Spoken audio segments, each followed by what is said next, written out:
Hallelujah. Papurihan ka, Panginoon.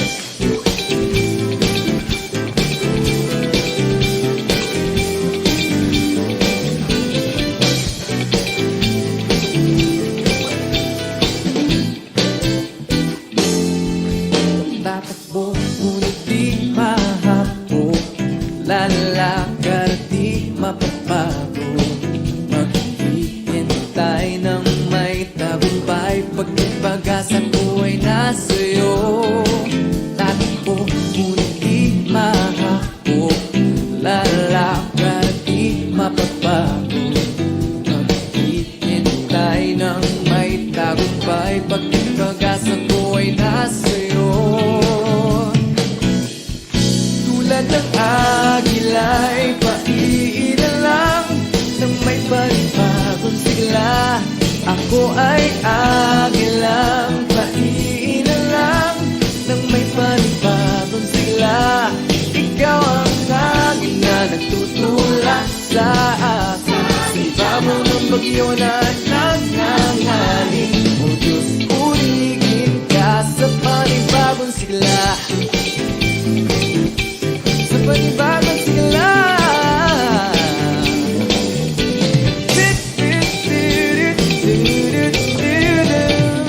Ako ay tatakbo.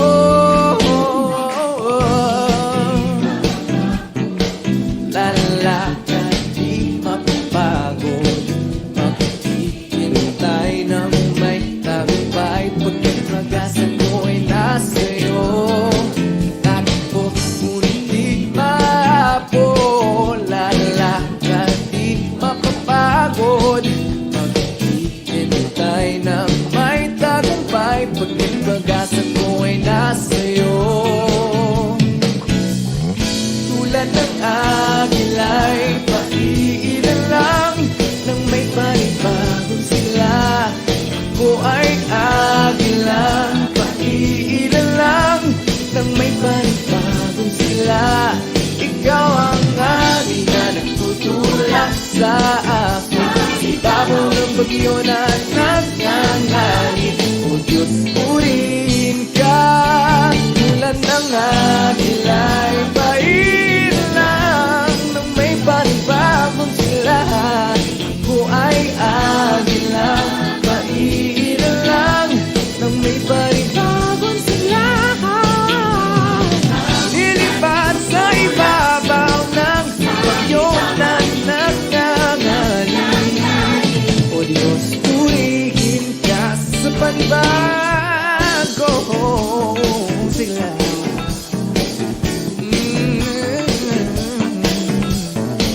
Tulad ng agila ay lilipad ng may panibagong sigla.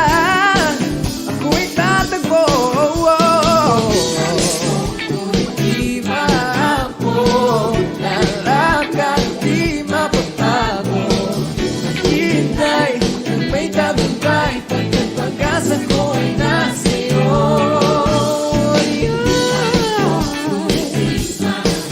Kalagkasa na tagumpay na nagagaling sa'yo.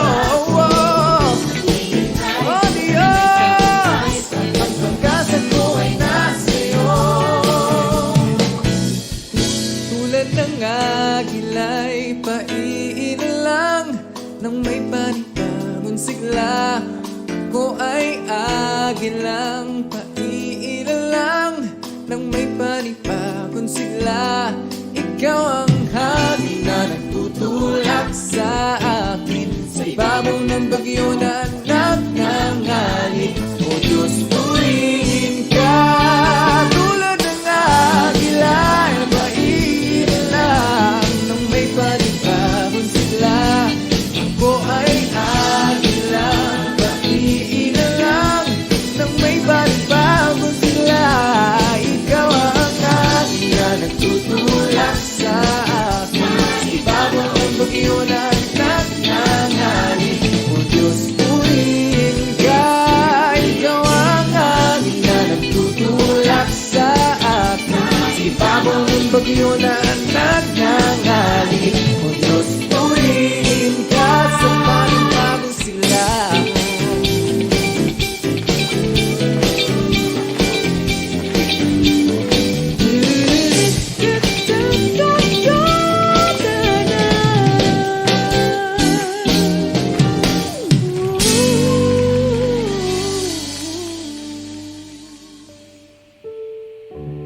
mapagpalang umaga po sa bawat isa sa atin. Bago po tayo magsimula, anyayahan po natin yung mga kasama po natin sa ating tahanan na makiisa po sa atin sa pagdiriwang ngayong linggo. Samahan po natin sila, i-mention po natin sila para po makita po nila na sama-sama po tayong nagpupuri. Tsaka po yung mga ka-cell member po natin. Sige po, bago po tayo magsimula, manalangin po muna tayo.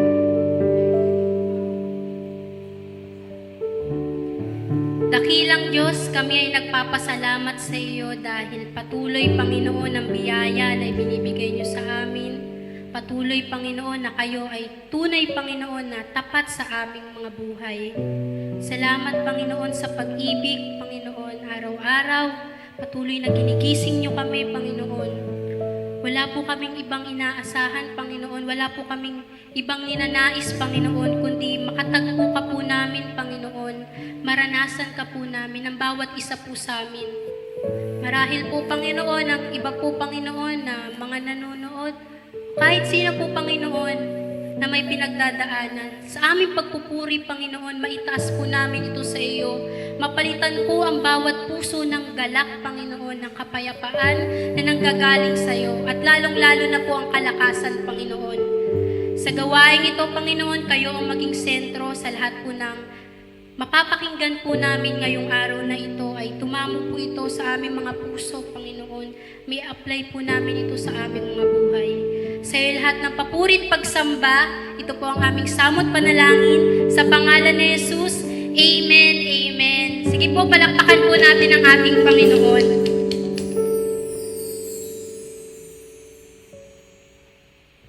Buksan po natin ang ating mga Bible sa Psalms 145, verse 10 to 14. Sabay-sabay po natin itong basahin.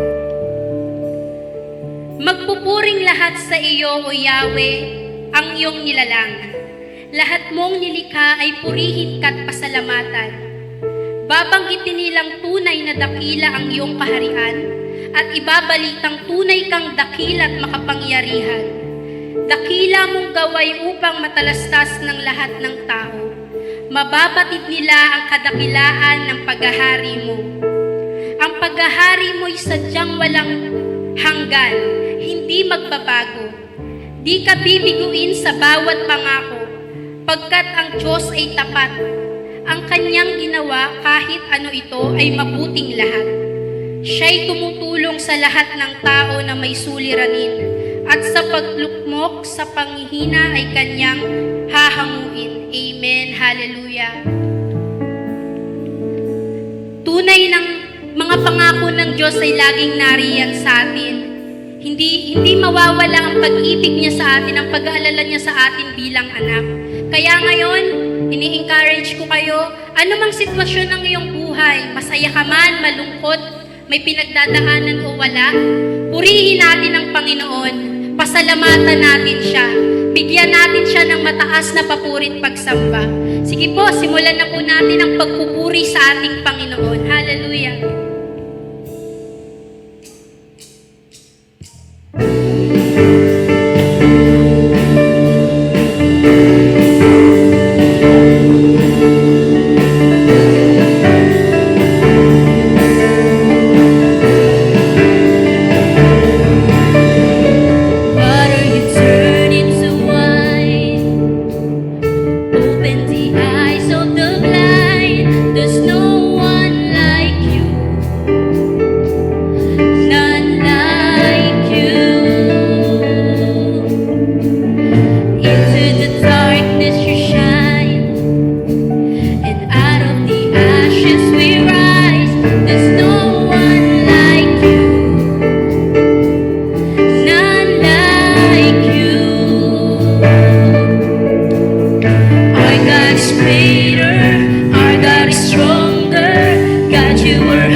we rise, there's no one like you, none like you, Lord, like you. Our God is greater, our God is stronger. God, you are higher than any other. Our God is healer, awesome in power. Our God, our God, our God is greater. Our God is greater, our God is stronger. God, you are higher than any other. Our God is healer, awesome in power. Our God, our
Walking around this woods,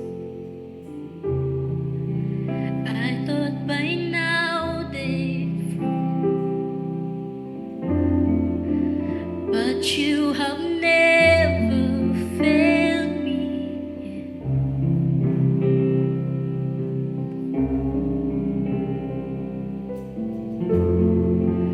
Waiting for change to come, knowing the battle's won, for you have never failed me yet.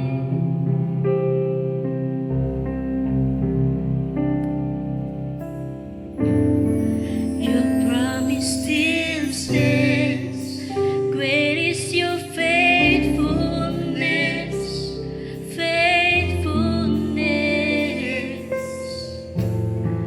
I'm still in your hands. This is my confidence. You never failed me yet. No, you never failed me, Lord. Never.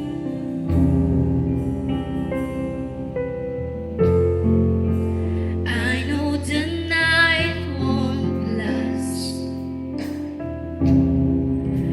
Your word will come to pass. My heart sing your praise again. Jesus, you're still enough.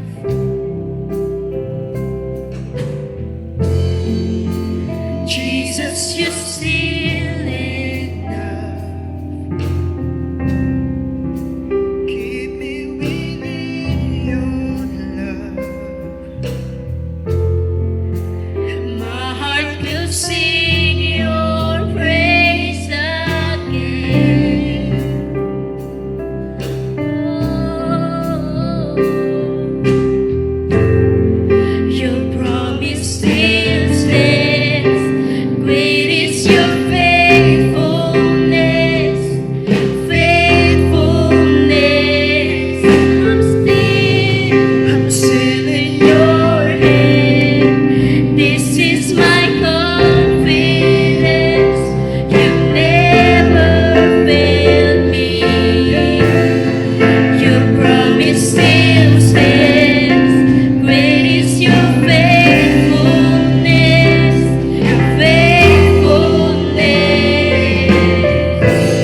still in your hands.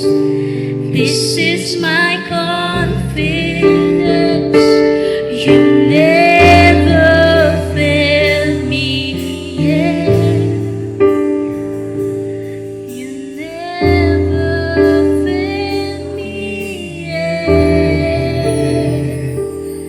You never failed me yet. You never failed me yet.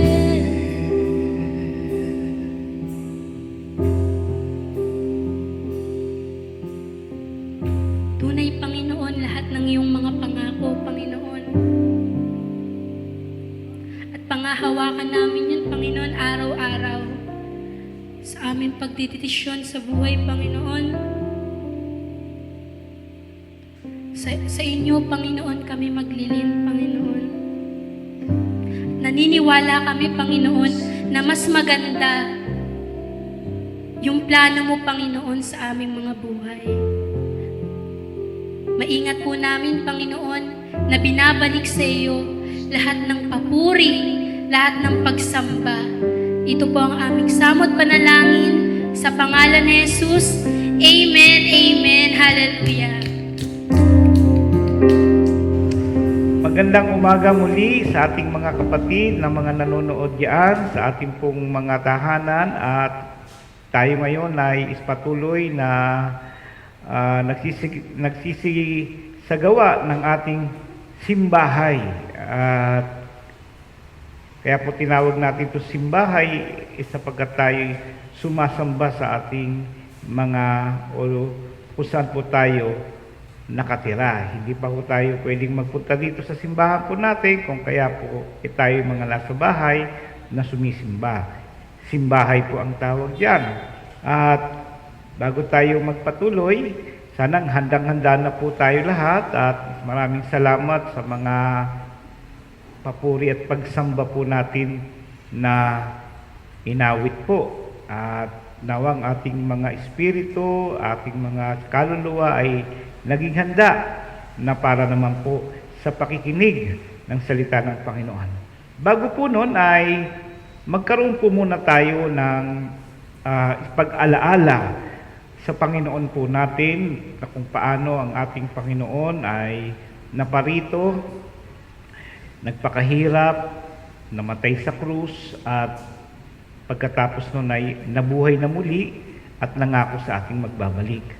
Aalalahanin po natin ang mga bagay na nagawa niyang iyon, sapagkat ang sabi niya, sa pag-alaala po natin sa Panginoon ay naroon ang mga pagpapala po sa atin. Nais ko po munang basahin sa inyo sa wikang Ingles ang mga paalala ni Apostol Pablo. Pag tayo po ay nagkukumunyon o nagpuputol-putol ng tinapay, isang pagpapaalala po ito sa atin. Sabi po ni Apostol Pablo doon sa unang Korinto sa 11 mga kabanata, at ang mga talata ay 27. So then, whoever eats the bread or drink the cup of the Lord in an unworthy manner will be guilty of sinning against the body and blood of the Lord. Everyone ought to examine themselves before they eat of the bread and drink from the cup. For those who eat and drink without discerning the body of Christ eat and drink judgment on themselves. That is why many among you are weak and sick, and a number of you have fallen asleep. Sa madaling salita, ang mga tao, ang mga Kristiyano na hindi pinapahalagahan ang katawan ng Panginoon ay, ang sabi ganon, imbis na pagpapala ang kanila pong matatamo, kundi mga sumpa na nakasulat dito sa banal na kasulatan. Marapat po lamang na ang sabing ganon, examine ourselves. Siyasatin natin ang ating mga sarili. At tingnan po natin kung tayo po ay nagkasala, nagkagawa ng kamalian, o sinasadya man ito o hindi. Narumihan ang ating mga buhay, ang ating pananampalataya, ihingi natin ito lahat ng tawad sa Panginoon. Nagagawin po natin, na bago po tayo is magpatuloy po sa pagkukumunyon. Sa inyong mga tahanan, ihanda nyo na po ang mga elemento na nagsasagisag ng katawan ng Panginoon at ng banal na dugo ng Panginoon. At tayo po ay magsitayo sa inyong mga tahanan at tayo ay manalangin. O amang Diyos na dakila, lumalapit kami sa iyo at humihingi ng kapatawaran sa lahat ng mga nagawa po naming pagkakamali at pagkakasala. Ituwid niyo po kami sa pamamagitan ng iyong mga salita. Patawarin mo kami sa pamamagitan ng banal na dugo ni Jesus na aming inaangkin na ang mga kalinisan ng buhay ay amin pong nararanasan. Salamat po sa kapatawaran. Gawin niyo po na marapat ang aming buhay sa pakikipag-isa at pag-alaala namin sa nagawa ng Panginoong Hesus nung siya ay narito sa lupa. Ganon din naman, Ama, idinadalangin po namin ang mga elemento na aming pong pagsasalusaluhan na bilang pag-alaala sa Panginoong Hesus, ang katas ng ubas na simbolo ng banal na dugo ni Hesus at ang tinapay na nagsisimbolo ng katawan ng Panginoong Hesus. Basbasan niyo po ito, Ama, sa amin po na pagtanggap. Sa pangalan ng Ama at ng Anak at ng Espiritu Santo. Amen. Taas po natin, mga kapatid, ang hawak po nating mga tinapay na naririyan sa inyong mga tahanan. Tayo ay muling magsipanalangin sa Panginoon. O amang Diyos na banal at dakila, hawak po namin ang simbolo ng katawan ng Panginoon na nabayubay sa krus ng kahihiyan, na dapat ang aming mga katawan ang naroroon, subalit inako po ito ng Panginoong Hesukristo. Kung kaya't marapat naman na siya'y aming alalahanin at aming pong sambahin at pasalamatan sa aming pong pagtanggap sa simbolong ito ng katawan ng Panginoon. Basbasan niyo po ito, inaalala namin ang kanyang kamatayan, ang kanyang pagkabuhay, at muling pagbabalik po sa amin. And when he had given thanks, he broke it and said, "This is my body which is for you. Do this in remembrance of me." Sabay-sabay po natin nakainin.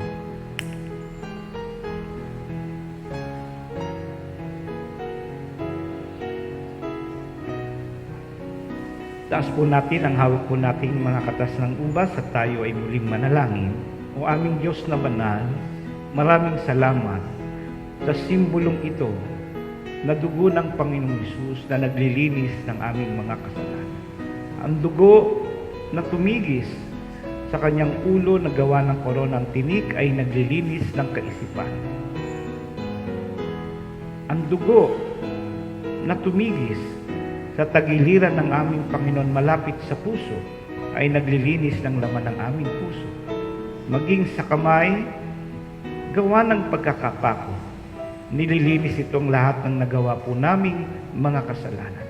Maging sa paa, gawa pa rin ng pagkakapako, nililinis nito ang lahat ng aming mga nilakaran.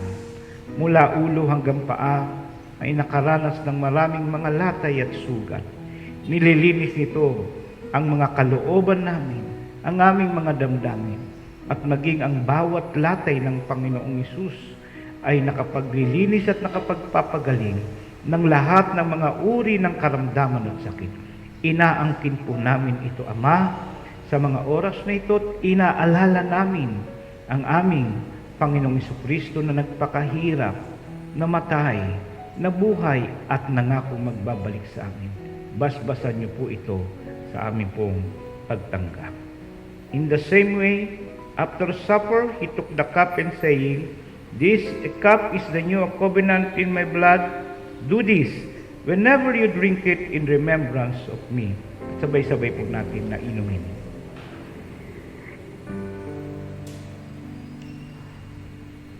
Taas niyo po ang inyong mga kamay sa inyong mga tahanan at tayo manalangin ng pagpapala.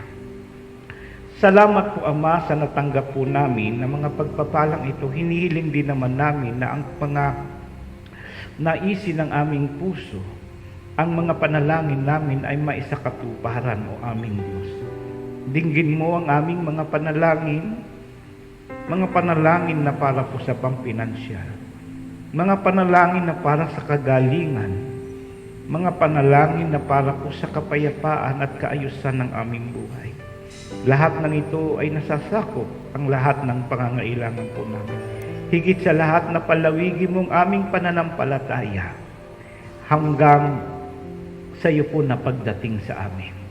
Salamat po, Ama, pagpalain mo ang aming bansa. Pagpalain mo ang aming po gobyerno. Pagpalain mo ang aming simbahan, ang lahat ng mananampalataya ay pagpalain mo at ingatan, Panginoon. Dalangin pa rin namin, O Diyos, na matapos na sa lalong madaling panahon ang kumakalat na virus na ito, na tanging ikaw lamang, O Diyos, ang nakakaalam at makakaya na sugpuin ito, Ama.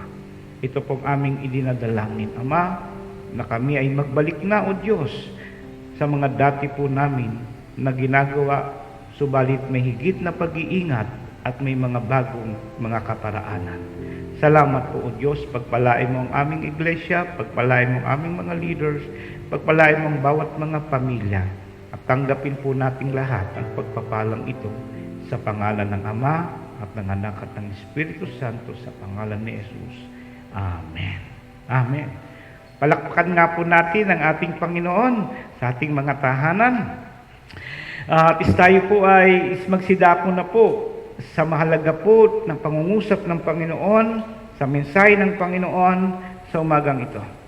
Alam niyo po ba na kung kayo po ay haharap sa matindi po na pagdidesisyon ng buhay, humarap na po ba kayo sa matindi po na pagdidesisyon ng buhay? At kung tayo man ay haharap, may 30 katanungan ang pwede po natin na intindihin upang tayo po ay magabayan na kung paano po tayo is magpapasya.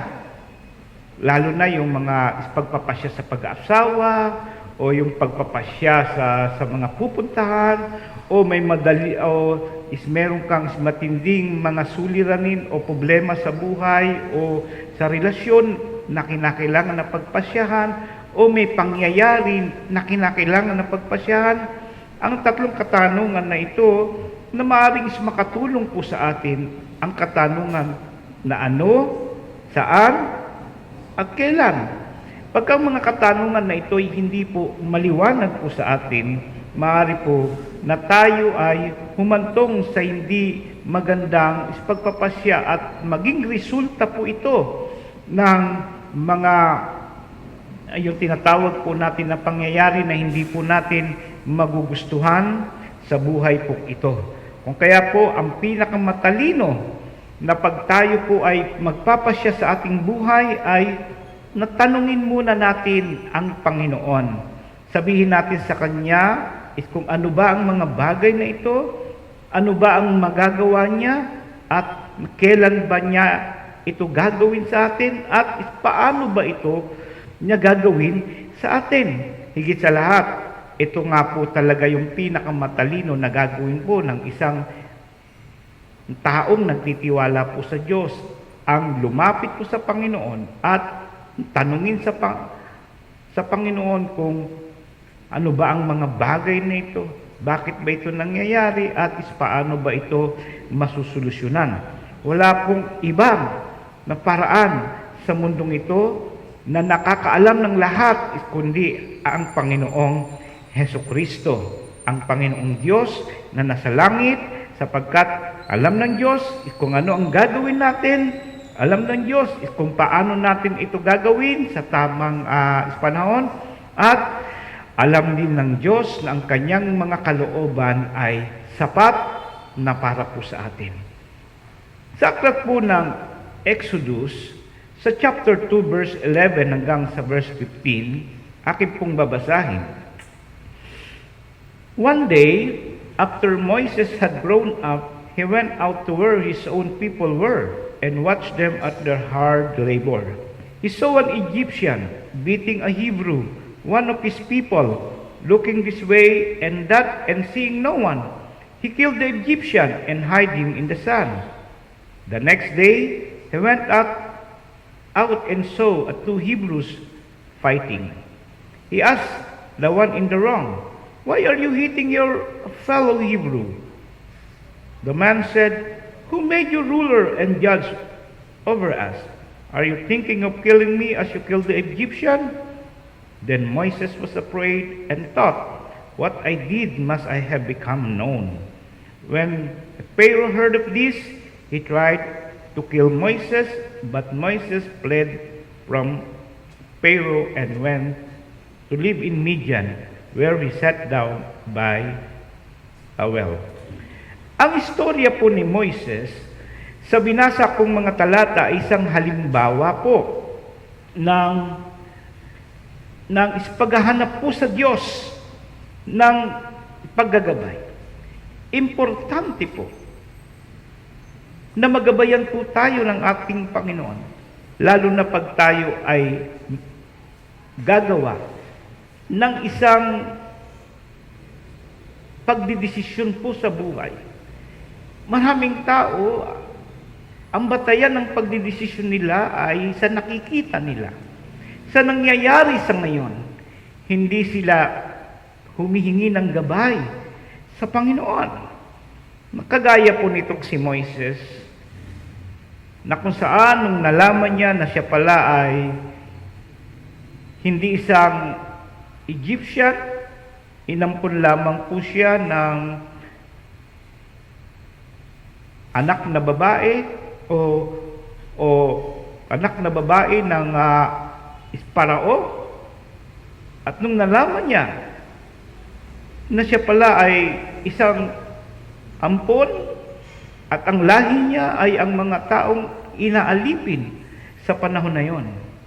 At nung siya ay naging malaki na o nasa tamang taong gulang na, nakita niya sa mga talata na ipinagtanggol niya ang mga kababayan niyang Hebreo na inaalipin.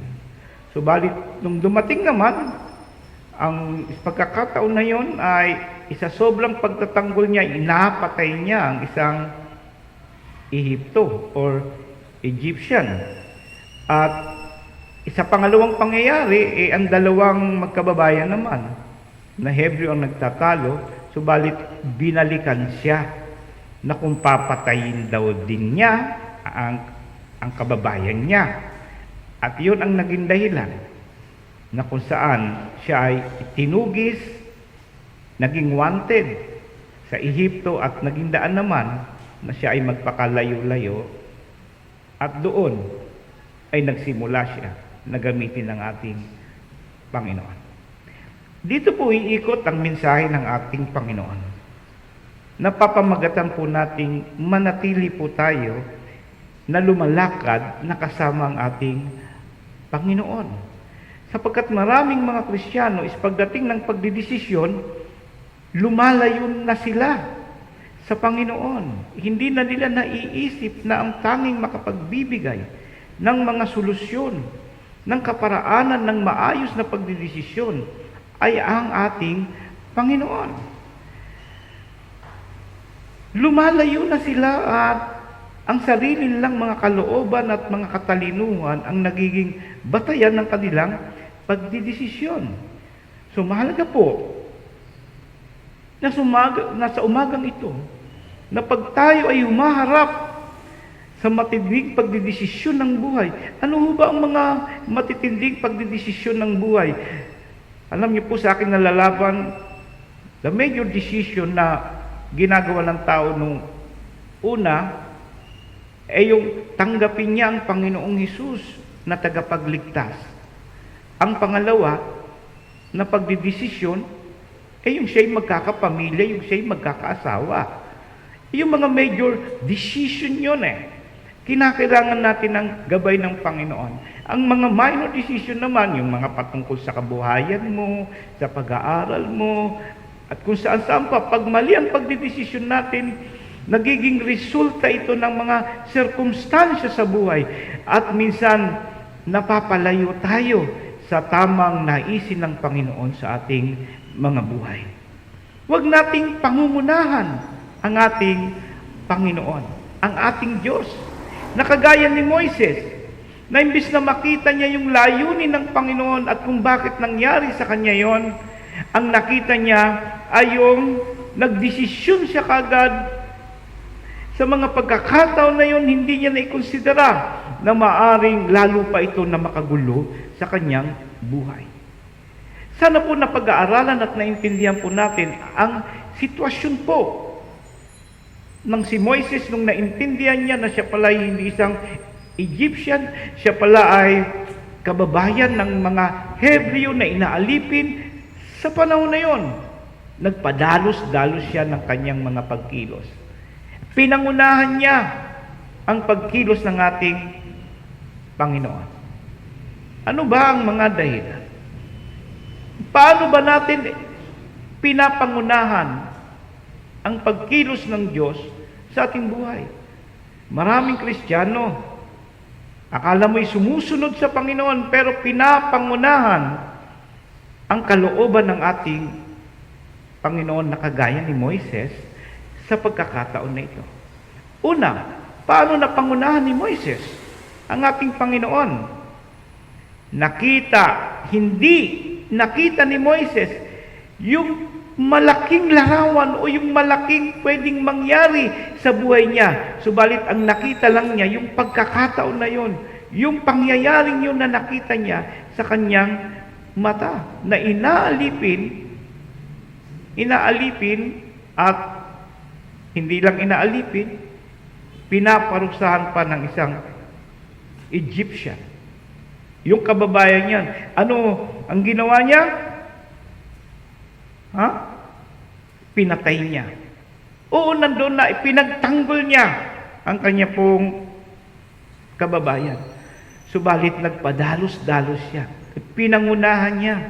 Oo, nakita natin na napakatagal na panahon na naging alipin ang mga Hebreong ito.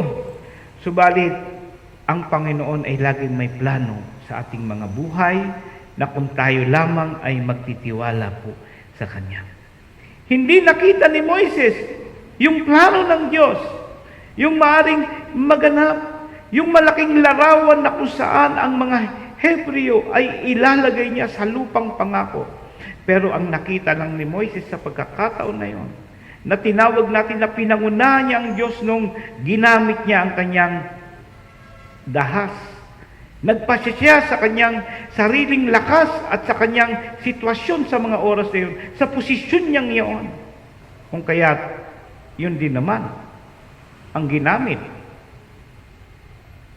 nung paano siya ay mapatalsik sa lugar na yon at mapunta sa isang lugar na kung saan siya ay naging isang pastol. Ang pangalawa naman, paano natin pinangungunahan ang kalooban ng Diyos, ang pasya ng Diyos, pag sinusunod natin ang sarili nating mga kaisipan na kaysa tayo ay makinig muna sa Diyos.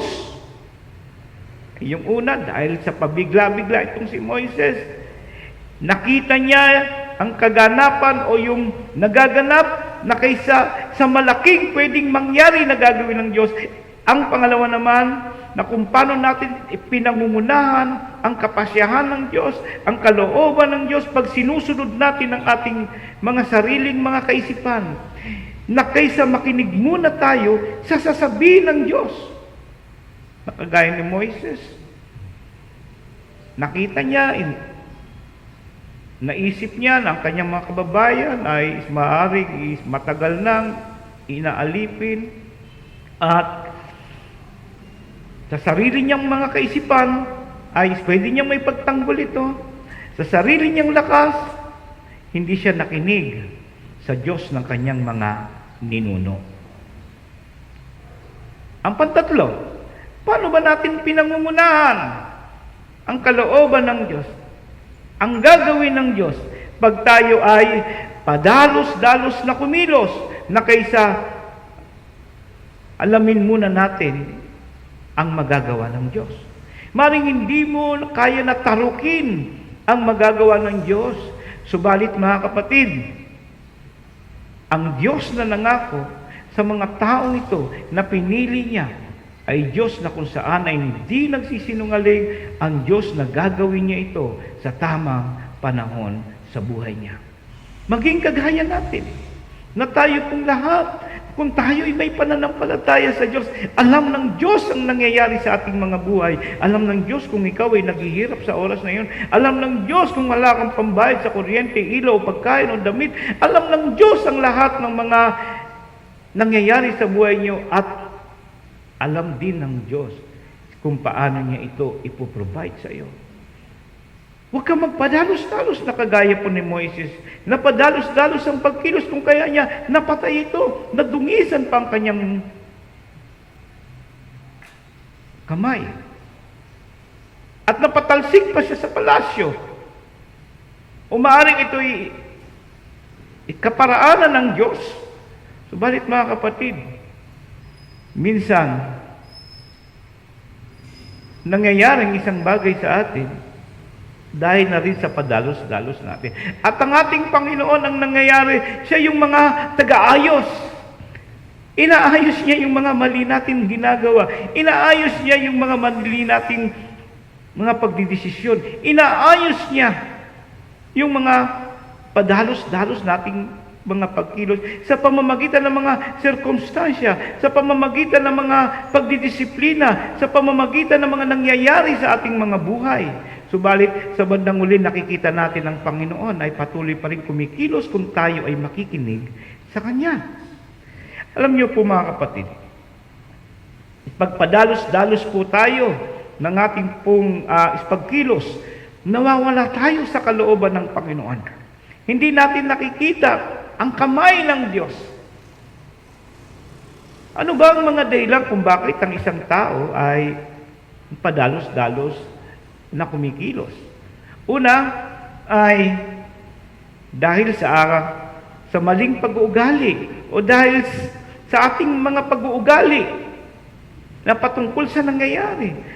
Kung paano ba natin hinaharap ang pangyayaring ito. May mga tao na pag may nangyari sa buhay, nag-hysterical, nagwawala. May mga tao naman ay nakapagdidesisyon kagad.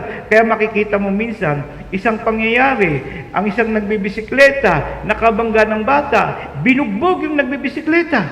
Padalos-dalos. Lalo pang lumaki yung sitwasyon. Amin po ba mga kapatid? Minsan sa loob ng tahanan, may nangyaring hindi maganda. Mag-hysterical lahat. Hindi mo na mag-isip, hindi mo na mananalangin hanggang sa magkagulo na mag-away-away na kasi nga padalos-dalos. Ang dahilan po ng isang tao na padalos-dalos ang pagkilos at pinangungunahan, ang kapasyahan ng Diyos, ang kamay ng Panginoon dahil sa mga maling pag-uugali kung paano hinaharap ang pangyayari. Kaya makikita po natin ang isang tao na pinangungunahan ng Diyos ay nananalangin muna, nag-iisip muna, hinahayaan muna na ano ang gagawin ng Diyos, ano ang sasabihin ng ating Panginoon. Ang pangalawa po, na dahilan kung bakit ang isang tao ay padalos-dalos, pag siya'y magpasya, pag siya po ay kumilos, dahil sa mabigat ang kalooban. Kagaya ni Moises nung nalaman siya na siya ay isa palang ampon. Siya pala ay hindi isang Egyptian. Siya pala ay lahi ng mga alipin. Mabigat ang kanya pong kalooban. So kaya pag mabigat ang kalooban ng isang tao, madali ito na matukso, na gumawa ng isang bagay. Madali ito na mahulog sa patibong sapagkat sa kabigatan ng kanyang kalooban. Ang ibig sabihin, masama ang loob. Kaya makikita mong isang taon masama ang loob. Anong sasabihin kagad? Maglalayas na lang ako kagad. Anong sasabihin ng isang tao? Gagawin ko na ito kagad. Nakakagawa ng isang pasya na hindi mo na pinag-iisipan. Andiyan pa po ba kayo mga kapatid? Ang pantatlo po mga kapatid na kung bakit ang isang tao ay padalos-dalos po na magpasya ay dahil sa makasarili. Wala siyang inaatupag, wala siyang iniisip, kundi ang kanyang sarili, ang kanyang sitwasyon. Kaya po mga kapatid, pagkaisipin po natin ito. Nagiging padalos-dalos ang ating mga pagpapasya ay dahil sa ating mga pag-ugali, na kung paano hinaharap, inuunawa ang isang sitwasyon ng buhay. Ang pangalawa ay dahil sa mabigat ang kalooban natin. Pag mabigat ang kalooban natin, isa lang ang pwede po natin gawin. Hanapin natin ang kapayapaan sa piling ng Panginoon. Hanapin natin ang kapayapaan. Mag-isa muna tayo. Hilingin natin sa Diyos na samahan ka at ang Panginoon naman ay lagi pong nasa atin. Higit sa lahat, huwag tayo maging makasarili. Dapat ang lagi natin inuunawa ang kapakanan ng ibang tao, sapagkat ang ating kapakanan, kung tayo man ay matuwid sa harapan ng Panginoon, ang Diyos ang bahala sa atin. Ang Diyos ang bahala sa atin. Kaya nga't ang sabi ganun, unahin natin iba. Kung mahal natin ang iba, mamahalin natin sila kagaya ng pagmamahal mo sa sarili mo. Ang ibig sabihin, hindi ka nagiging makasarili. So kaya, may mga tao na very impulsive ang kanila pong pagdidesisyon o ang pagkilos nila dahil po sa tatlong mga dahilan na ito. Nagiging padalos-dalos po tayo o pinapangunahan natin ang kalooban ng Panginoon pag tayo ay nagdedepende na sa sarili po nating lakas na kaysa sa kapangyarihan ng Diyos. Minsan pag tayo po ay nakaangat na sa buhay, may pera na, narating na natin ang ating mga naisin sa buhay, nawawala na yung ating pagtitiwala sa Panginoon. O maaari man sabihin mo, may Diyos ka, pero hindi ka na lubhang nagtitiwala sa Panginoon sapagkat nakadepende ka na sa sarili mong lakas, kahit ang pagkilos mo ay sa pamamagitan na ng iyong lakas, ng iyong mga karunungan, ng iyong mga natamo sa buhay, na kaysa magdepende ka sa kapangyarihan ng Diyos. Alam niyo po, na tayo pong mga tao, pagkakaisipin po natin, ang ating lakas ay may limitasyon, may hangganan. Ang ating magagawa ay may hangganan, ang ating kaisipan may hangganan. Na bagamat umuunlad ang lipunan, umuunlad ang ating pamumuhay, ang teknolohiya, pero iyan ay may hangganan. Hindi pa rin kaya na ipantay sa katalinuhan, sa kakayahan, sa magagawa ng Diyos sa buhay na ito. Sana po may naiintindihan po tayo dito. At ang Panginoon lamang na makapangyarihan.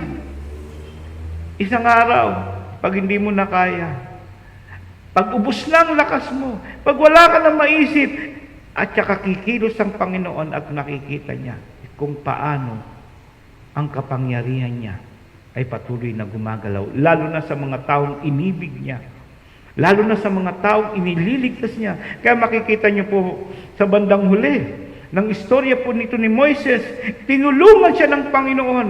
Ang kamay ng Panginoon at ang kapangyarihan ng Panginoon ang patuloy na kumilos po sa buhay po ni Moises, hindi sa lakas ni Moises, hindi sa magawa ni Moises. Lahat ng natutunan niya sa Ehipto, naging magaling at dakila siya sa Ehipto, lahat ng yun ibinaba ng Panginoon upang itaas naman ang kapangyarihan ng Diyos sa buhay ng mga taong ito. Amen po ba mga kapatid? Pinapangunahan natin ang ating Panginoon pag tayo ay madaling magalit. Galit, kagaya ni Moises. Si Moises ay naghalit siya nung nakita niya, bakit itong mga taong ito pinarurusahan, ang mga alipin na nga sila pero sinasaktan pa. Nagalit si Moises. Alam niyo po mga kapatid, pagka ang galit po ay hindi po natin na kaya pong kontrolin, ito yung makakasira sa ating mga buhay. Amen po ba mga kapatid? So kaya nga ang sabi doon sa Ephesians chapter 4 verse 6 ay ganito po ang sinasabi. Verse 16 po.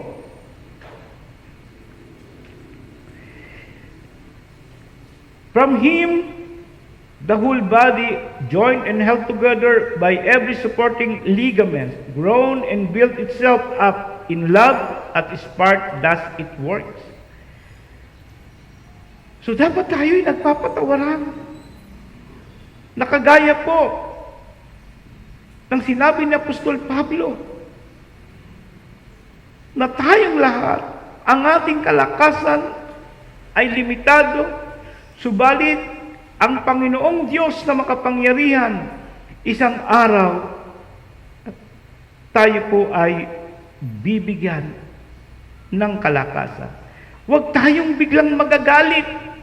Ang madaling magalit ay hindi nakapag-iisip ng magandang bagay at pinangungunahan natin ang ating Panginoon. Ito yung nakapag-trigger sa sitwasyon na lalong lumalala pag nagagalit. Alam niyo po, minsan ang isang magandang yung nagtatalo po, minsan yung nag-iisip ay nagsasabing, huminahon ka muna. Calm down. Kasi po pag ang isang tao nagagalit sa isang sitwasyon, minsan ako'y nararamdaman ko yun pag ako po ay nagmamaneho ng sasakyan at nakakita ko ng isang driver na hindi marunong magmaneho at ang tawag po namin doon is lalo na pag mga nagmumotor na pasikot-sikot na makakadisgrasya, ang tawag namin doon sa mga taong yun na nagmamaneho, mga kamote riders. Minsan nagagalit ka, napapasigaw ka. Nakakita nga ako ng isang pastor, kasama ko pag gano'n, nagagalit lagi. Pero yun naman nagagalit siya kasi is mali ang ginawa. Pero minsan yung galit is pag sobra. Hindi natin alam na tayo po ay napapasok din sa kasalanan. Nagkakaroon tayo ng ibang damdamin at ito yung mga bagay. Pag madali tayong magalit, pinangungunahan din natin ang gagawin ng ating Panginoon. Minsan pag pinangungunahan natin ang ating Panginoon, pagka nabigo tayo, naisipin muna ang pangyayari, at nagpadalos-dalos tayo, anong nangyayari? Hindi nagiging maganda ang pinakaresulta. Lalo pa ito na lumalala. Paano po ba tayo na mananatili na lumalakad, nakasama ng ating Panginoon upang tayo ay huwag magpadalos-dalos sa ating mga pagkilos, sa ating mga pagpapasya? Alam niyo po, pag tayo ay nasa Panginoon, bibigyan niya tayo ng matalinong pagpapasya na kung tayo lamang ay lumalakad na ayon sa kalooban niya, na kesa nagawin po natin ang mga bagay na nakita natin na ginawa nito ni Moises. Ang unang bagay po, na kung paano tayo na mamumuhay na ayon po sa kalooban ng Panginoon at makapagbigay ng maayos o magagandang mga benepisyo sa buhay po natin. Ang una, pag tayo ay lumalakad na kasama ng Diyos sa lahat ng pangyayari sa buhay natin, ibibigay ng Diyos ang lahat nating mga kailangan. Ano ba sabi niya doon sa Philippians chapter 4 verse 19? Ibibigay ng Diyos, ang sabing ganon. Nalalaman ng Diyos at isusupply ng Panginoon ang ating mga pangangailangan na ayon His riches and glory, according to His riches and glory. Alam ng Panginoon yun. So kaya sa mga oras na ito, ang mga tao ay nangangailangan talaga. Nangangailangan ng pagkain, damit, tirahan, nangangailangan ng sweldo, nangangailangan ng pambayad. Alam ng Panginoon yan. Huwag tayong magpadalos-dalos. Ang iba'y nagpapadalos-dalos, mag-uutang na naman muli, hihiram naman muli sa Bombay, o kaya naman magsasanla, o kaya naman gagawa ng mga kaparaanan na hindi kalooban ng Panginoon. Pagkatandaan po natin, pag hinanap natin at mabuhay tayo na ayon sa kaparaanan ng Diyos, makatitiyak tayo na ibibigay ng Diyos ang lahat ng ating kailangan. Pagkatandaan po natin yan. Ibibigay ng Diyos ang lahat ng ating mga kailangan. Ano pa yung mga benepisyo pag tayo ay mamuhay na lumalakad, na kasama ang ating Panginoon at nakapagdidesisyon tayo na ayon sa kalooban ng Diyos? Ituturo ng Diyos kung paano ito haharapin. Na kung tayo man ay humarap sa sitwasyon na hindi maganda at magpasya o kinakailangan magpasya, ituturo ng Diyos na kung paano natin ito haharapin sa buhay. Minsan nga may mga pangyayari sa buhay po natin na hindi po natin naintindihan na kung ba't nangyari. Subalit ang ating Panginoon is paghahanapin po natin ang kanyang kalooban, ang kanyang kaparaanan, at lumalakad tayo na kasama ang Panginoon. Hindi niya tayo iiwanan, hindi niya tayo pababayaan. At bagkus, ang sabi nga, hindi lang ibibigay ng Diyos ang lahat nating kailangan, ituturo pa ng Diyos kung paano natin ito haharapin. Halimbawa, may mga taong mga nakikinig ngayon sa inyong mga tahanan. May mga suliranin kayo. Hindi nyo alam kung paano ito lulusutan. Hindi nyo alam kung paano nyo ito mapagtatagumpayan. Pero pagkasama mo ang Panginoon, kapatid, maniwala ka, ituturo ng Diyos kung paano mo ito haharapin. Sapagkat kung wala ang Diyos, haharapin mo ito na kung saan ay lalo pang makakasira sa buhay mo. Mga kapatid, walang iba pong naparaan na kung paano tayo naggabayan ng Panginoon, na kung paano ituro ng Diyos ang mga paggagabay niya sa atin ay sa pamamagitan ng kanyang mga salita. Alam niyo po, ang salita ng Panginoon ay matagal nang ipinagkaloob sa atin, pero maraming tao hindi ginagamit ang salita ng Panginoon, ng Biblia, na kinakailangan natin nabasahin araw at gabi upang, ang sabi nga nga po ni Joshua, araw at gabi pag ito'y ating pinagbulay-bulayan, pagpapalain tayo, magiging matagumpay tayo sa lahat ng ating ginagawa at uunlad tayo. Kaya nga po, salita ng Panginoon, hindi pwedeng mawala yan sa buhay natin. Kaya nga araw at gabi pinagbubulay-bulayan, mini-memorize pa nga, hindi lang para magkaroon ng mga memoryang mga bersikulo, kung hindi para sa panahon na kailangan ito ay nagagamit natin. Sa ating pagpapasya, nagagamit natin ang salita ng ating Panginoon. Hindi kagaya pag wala kang salita ng Panginoon ang papakinggan mo, yung sinasabi ng sanlibutan, yung sinasabi ng pangyayari, at ikaw ay hindi mo makikita ang kalooban ng Diyos, at isang araw, ikaw ay nanglulupaypay na, ikaw ay bigong-bigo na. Kaya mga kapatid, pag tayo'y lumalakad, nakasama ang Panginoon, sa ating pong pagdidesisyon, tayo ay pagpapalain at ang isang pagpapala niyan ay ibibigay ng Diyos ang lahat ng ating kailangan. Ituturo ng ating Panginoon kung paano natin ito harapin. At ang pantatlo, aalisin ng Diyos ang ating mga takot at mga pangamba. Alam niyo po mga kapatid, ang takot at pangamba ang siyang nakapagpapahina ng lakad natin na sumunod sa Panginoon. Pag ang isang tao'y nangangamba, natatakot, hindi makahakbang ng diretso, hindi makasulong sapagkat siya'y natatakot at nangangamba. Alam niyo po, kaninang umaga is maganda ang pangungusap ng Panginoon na siyang pinagbulay-bulayan ko. Ito ay patungkol o sinulat ng mga awit, 118, Psalms 118, verse 6 and 7. Sabi ganon, pagka ang Diyos ay nasa atin, the Lord is with us, the Lord is with me, hindi ako matatakot. Siya ang kapayapaan ko, hindi ako matatakot. Siya ang nagtatagumpay sa aking buhay.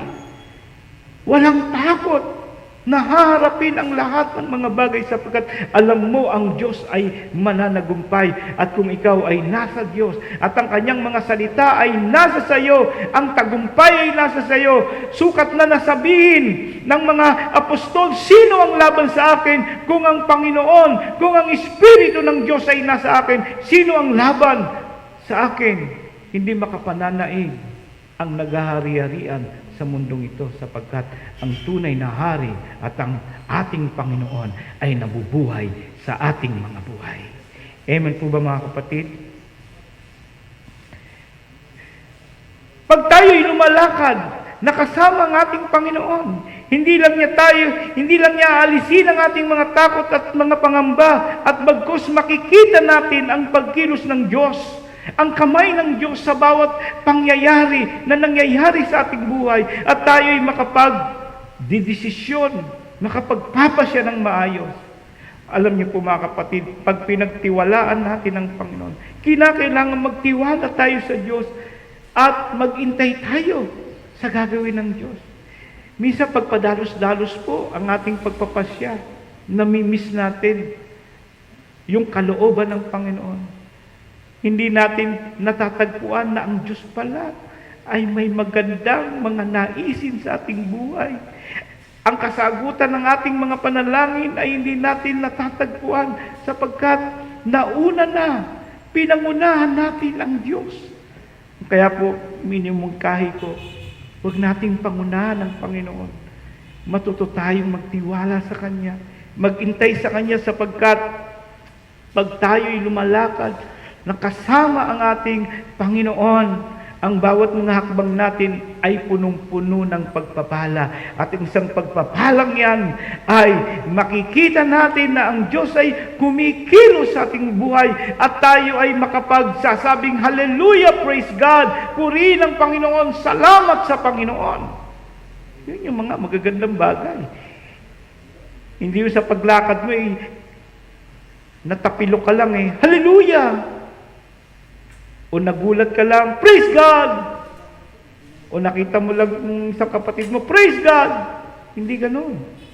Pagkasama mong lumalakad ng Panginoon, pag nakita mo ang kapatid mo ng punong-puno ng problema at inayos ng Panginoon, ang sagot mo, Hallelujah! Praise the Lord! Sa paglakad na kasama ang Panginoon, makikita mo na kumikilos ang Panginoon sa bawat mga pangyayari. Kung tayo lamang ay magtitiwala sa Kanya, kung tayo lamang ay marunong maghintay sa timing, sa oras, sa panahon na gagawin ng ating Panginoon. Amen po ba? Ano pa yung mga blessing na pwede natin na matamo pagkasama natin? Na lumalakad ang Panginoon sa ating buhay upang makapagpasya tayo ng maayos, matututunan natin ang mga kaparaanan ng Diyos, hindi ang kaparaanan natin. Maaring marami kang alam, maaring matalino ka, maaring marami kang karanasan, pero mga kapatid, hindi mo rin alam ang mangyayari sa kinabukasan, hindi mo alam ang mangyayari sa mga susunod na oras at panahon, pero ang Diyos na nakakaalam ng mga susunod na pangyayari ng panahon sa kinabukasan, at ang kaparaanan niya ay ibibigay sa iyo. At matututunan mo ito at magiging masaya ka sapagkat lumalakad ka kasama ng Diyos, at ang pagpapalang yon ay itinuturo sa iyo ang mga kaparaanan ng ating Panginoon. Ang kaparaanan ng sanlibutan ito'y mapaglansi. Ang kaparaanan ng sanlibutan ito'y mapandaya, at maging tayo na nakakuha ng mga kaalaman sa mundong ito ay minsan nagagamit natin sa pandaraya. Amen po ba? Nagagamit natin sa panlalansi sapagkat nagiging makasarili tayo. Mga kapatid, hindi iyan po ang disenyo ng Panginoon na para sa atin. Nandiyan pa po ba kayo mga kapatid? Alam niyo po, minsan ginagamit ng Diyos ang ating mga kahinaan. Ginagamit ng Diyos ang ating mga kamalian upang maunawaan natin ang Kanyang kalooban. Minsan pag tayo po ay nawawala sa paningin ng Diyos, ang akala natin ng lahat ng ginagawa po natin ay tama at nais ng Panginoon. At dahil sa katigasan ng ulo natin, hinahayaan niya magkamali ka. Hinahayaan niya na magpatuloy ka sa kahinaan mo upang isang araw ay makita mo mali ka pala Mahina ka pala at tatanggapin mo ang kalakasan at kapangyarihan ng Diyos. At tatanggapin mo ang kalooban ng Diyos pala ay malayo sa kalooban. Pagkatandaan po natin na kung ikaw ay mahina, na kung ikaw nagkakamali, hindi ko sinasabing mabuti yan, pero sa isang banda, ginagamit yan ng Diyos upang ikaw ay magising sa katotohanan. Andiyan pa po ba kayo? So kaya kung ikaw ay may kahinaan, may kamalian, hindi ko sinabing magpuri ka. Ang sinasabi ng ating Panginoon, ginagamit niya yan upang magising ka sa katotohanan na ang kalooban lamang ng Panginoon ang dapat mo maunawaan. Amen po ba? Sapagkat mas maraming magagawa ang Panginoon sa buhay natin na kesa sa mga natamo nating mga kaalaman at karunungan sa mundong ito, hindi yan magpasawalang hanggan. Iyan ay matatapos lamang sa mundong ito. Pero ang karunungan at magagawa ng Diyos hanggang sa kabilang buhay, hanggang sa kaharian ng Panginoon. Amen po ba mga kapatid? Sana po ay may natutunan po tayo sa umagang ito na lumalakad na kasama ang Panginoon upang sa ating mga pagpapasya. Kailan ka ba nagpasya ng tama na ayon sa kalooban ni Lord? At kung nakapagpasya ka na ng mali, pwede mo pang ayusin yan hanggat may panahon pa. Pwede mong ayusin ang mga napagpasyahan mo.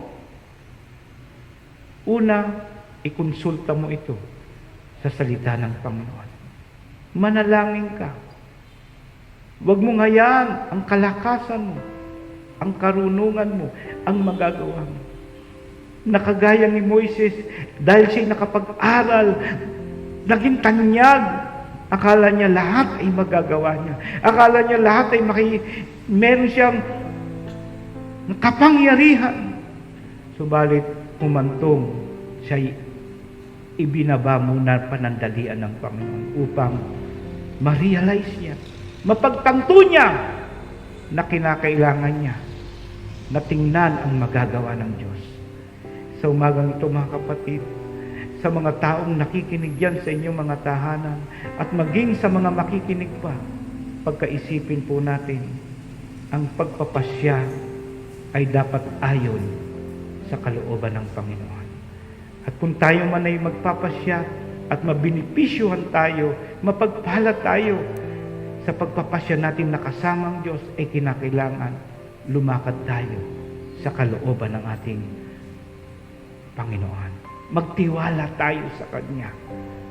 Manampalataya ka. At kung gusto mo na simulan ito, kinakailangan maayos ang relasyon mo sa Panginoon. Nakikilala ka ng Diyos, nakikilala mo rin ang ating Panginoon. Meron kang intimate relationship sa Panginoon. At kung nais mo mangyari yan, siyasatin mo muli ang relasyon mo sa Panginoon. At tingnan mo muli ang pagsunod mo sa Panginoon. Tingnan mo muli na kung paano mo ibinibigay ng buong buo ang buhay mo sa Panginoon. Sa umagang ito ng linggo, kung nagkamali ka man ng pagpapasya sa buhay mo, nawa ang pangungusap na ito, ang pangangaral na ito, ay maging daan ng pagbabago mo ng buhay. Maraming mga pagpapala ang makakaligtaan natin kung tayo ay hindi lalakad sa kalooban ng Panginoon. Kundi tayo lalakad na kasama ang Panginoon. At tanggalin na natin na tayo'y lumalakad, iwanan na natin ang paglakad sa sanlibutan na ito. Iwanan na natin ang paglakad dahil sa may katalinuhan, may kaalaman tayo. Lahat ng yan ay isuko natin sa Panginoon at papalitan yan ng mga karunungan na galing sa kalangitan, ng mga kaalaman, ng mga pagpapala na lubos natin ikaliligaya sa ating Panginoon, na magdudulot sa atin na sambahin ng Panginoon, na papurihan ng Diyos sa pamamagitan ng paglilingkod sa Kanya. Ibabalik natin ang pasasalamat sa Diyos na tayo ay naglilingkod sa Kanya. Dinadala natin ang ating mga kamag-anakan, ang ating mga kaibigan sa ganung paraan na papasalamatan mo ang Panginoon. Nabibigyan mo ng lugod ang ating Panginoon sapagkat ito lamang ang naisin ng Panginoon na ang mga kaluluwa sa bawat kapanahunan at henerasyon ay magbalik sa Kanya. At kung tayo ay magpapagamit, higit pang pagpapala ang ibibigay po sa atin. Sa umagang ito, that is a great decision, a major decision na pwede mong gawin sa umagang ito ay ang maglingkod sa Kanya. Ano man ang ginagawa mo sa buhay, ito na ang panahon. Nakikita na natin ang mga anino ng maaaring maganap sa kinabukasan.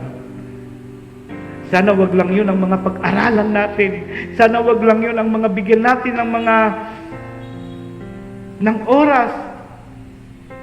Bigyan natin ng mahaba pang panahon na kung magaganap ang lahat ng mga hinula sa Biblia, ano ang ginagawa natin ngayon? Anong pagpapasya meron tayo ngayon na kundi tayo ay maglingkod sa Panginoon? Ipangaral ang mabuting balita, dalhin ang mga kaibigan, ilapit ang kamag-anakan sa Panginoon. Sapagkat kung hindi natin sila ilalapit, ang bawat hinihula sa kapanahunan, sa mangyayari sa kinabukasan, ay mararanasan nila. Bagkus tayong mga hinirang, tayong may mga pagkaunawa, na tayong mga anak ng Diyos na may relasyon sa Panginoon, ay hindi na mararanasan ang mga bagay na ito. Higit sa lahat, na kung ikaw kapatid, sapat na lang sa iyo ang magkaroon ng mga kaalaman sa mangyayari sa kinabukasan, kulang pa yan. Hinula na yan ng Panginoon. Magaganap na yan. Hindi mo pwedeng pigilan yan. Magaganap yan. Pero ang pwedeng makapagbago sa buhay ng mga tao na huwag magsipunta sa impyerno ay yung ipangaral mong mabuting balita. Akayin mo sila, gawin mo silang mga alagad ng Panginoon upang sila'y makapaglingkod din at itaguyod ang gawain ng Panginoon. Diyan, may malaking pagbabago sa magaganap sa buhay ng mga tao. Kaya mga kapatid, ito yung magandang pagpapasya na pwede mong gawin sa mga oras na ito. At kung nais mo ito, nawa i-share mo ang pangangaral na ito. Ibahagi mo ang pag-ibig ng Diyos sa iyong pamilya, sa iyong kaibigan, sa iyong kaklase, sa iyong mga kasama sa trabaho mo, o saan man dako na may makikilala ka. Tayo kung lahat ay magsipikit at tayo'y manalangin. Amang Diyos, maraming salamat sa iyong mga pagpapala sa salita ng Panginoon. Naunawaan po namin na kung kami man ay lalakad sa pananampalataya, hahakbang, sisiguraduhin po namin, Panginoon, nakasama ka namin, ang iyong salita ay naunawaan namin upang sa ganun, sa aming pong pagpapasya ng buhay, sa anumang bagay, sa anumang oras, at kung paano man ito, ay ayon sa kalooban mo, ayon sa itinakda mo sa amin, ayon sa iyong mga salita. Patawarin mo kami, Ama. Kung kami man ay nakapagdesisyon ng hindi maganda sa mga nakaraan naming buhay, subalit sa mga oras na ito, pagkatapos namin maunawaan ang iyong mga pangangaral, ang iyong salita, ay gaganapin po namin itong lubos sa aming mga buhay. Sisikapin namin ang iyong salita ay aming mapagbulay-bulayan araw at gabi. Sa natutunan po namin, Ama, pagpapala ang magiging resulta nito sa amin.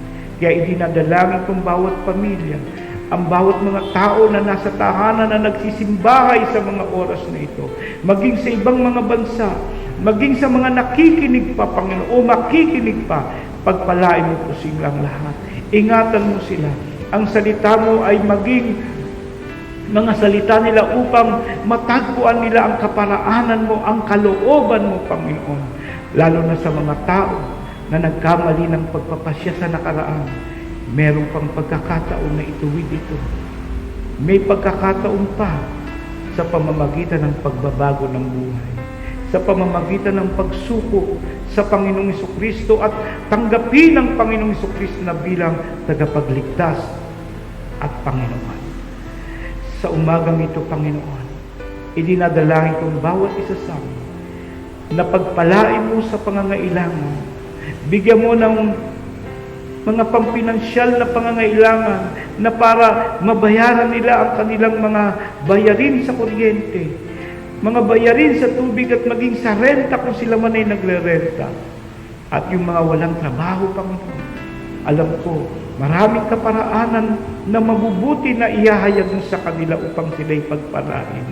Maging ang mga taong nalulungkot, Panginoon, ang kaligayahan, ang kapayapaan ay nasa sa iyo lamang. Hinihiling ko, Ama, na hayaan mo na balutan mo sila ng Espiritu ng Diyos upang maramdaman nila ang kapayapaan. Ama, sa umagang ito'y nagpapasalamat po kaming lahat na kaming mga nasa tahanan. Pagpalain mo rin ang may mga kaarawan sa mga oras na ito at maging sa buwan ng Hulyong ito, Panginoon, sino man sa kanila na kayo po ang nakakita at nakakaalam, pagpalain mo po sila ng marami pang mga taon.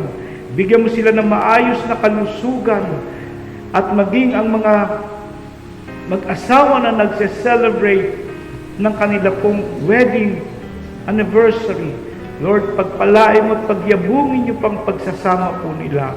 Manatili po kayo na kayo po ang sentro ng kanila pong tahanan, Panginoon. Ingatan mo sila sa pang-araw-araw. Ilayo mo sila sa mga kaguluhan ng buhay at bagkos na kung haharap man sila sa matinding pagpapasya, manguna po kayo sa kanila, Panginoon. Ganon din, dinadalangin namin ang aming bansa na ilayo nyo na po, Panginoon, sa mga pangyayaring ito. Ibalik nyo na po kami, Panginoon, sa new normal, Panginoon, na kung saan ay nadisiplina na kami, na naayos na kami, natuto na kami, Panginoon, na kung paano po kami maging malinis sa aming kapaligiran, Panginoon. Dinadalangin ko, bigyan mo ng katalinuhan ng aming pong gobyerno at mga nanunungkulan, Panginoon. Bigyan sila ng sapat na karunungan na kung paano mapagtagumpayan ito at lumakad sila sa kalooban mo, Panginoon, kung paano matulungan ang mamamayang Pilipino. Ganon din ang ibang bansa, Panginoon, na kung anong panalangin namin, ganon din ang panalangin namin po sa kanila. Higit sa lahat ang bansang Israel, pinapanalangin namin ang kapayapaan at pagpapala, makilala ng mga Hudyo, Panginoon, na si Jesus lamang ang tanging Panginoon at tagapagligtas na iniintay nila.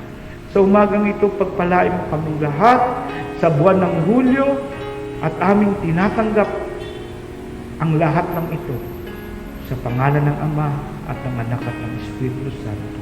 Amen. Na kung tayo po ay napagpala, mga kapatid, i-share po natin ito sa ating mga kaibigan, sa ating mga kamag-anakan, at hanggang sa muli, nagkita-kita po tayo at para po sa ating pong mga offering o yung mga tithes and offering po, basahin nyo na lamang po ang ating mga anunsyo. At kung kayo po ay makakadaan sa simbahan po natin, idaan nyo po ito. At kung malayo po kayo, makipag-ugnayan na lamang po kayo sa inyong mga cell leader na siyang tumatanggap ng ating tithes and offering.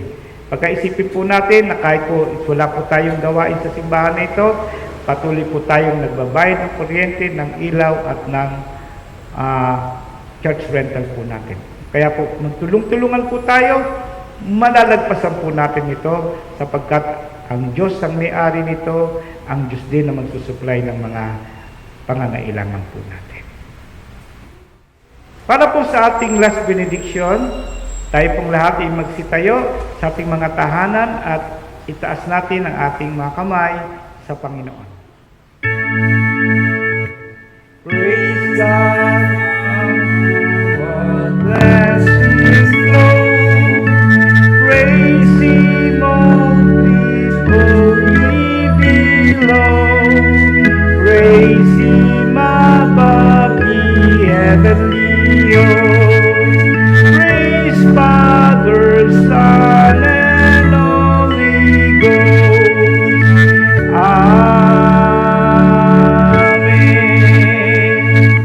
Humayo po tayo sa linggong ito na mapayapa, nagmamahalan at nagtutulungan at nagpapatuloy sa paggawa ng mabubuting mga bagay hanggang sa madatnan po tayo ng ating manunubos na si Kristo Jesus. Amen. Pagpalain po kayo ng Panginoon hanggang sa muli.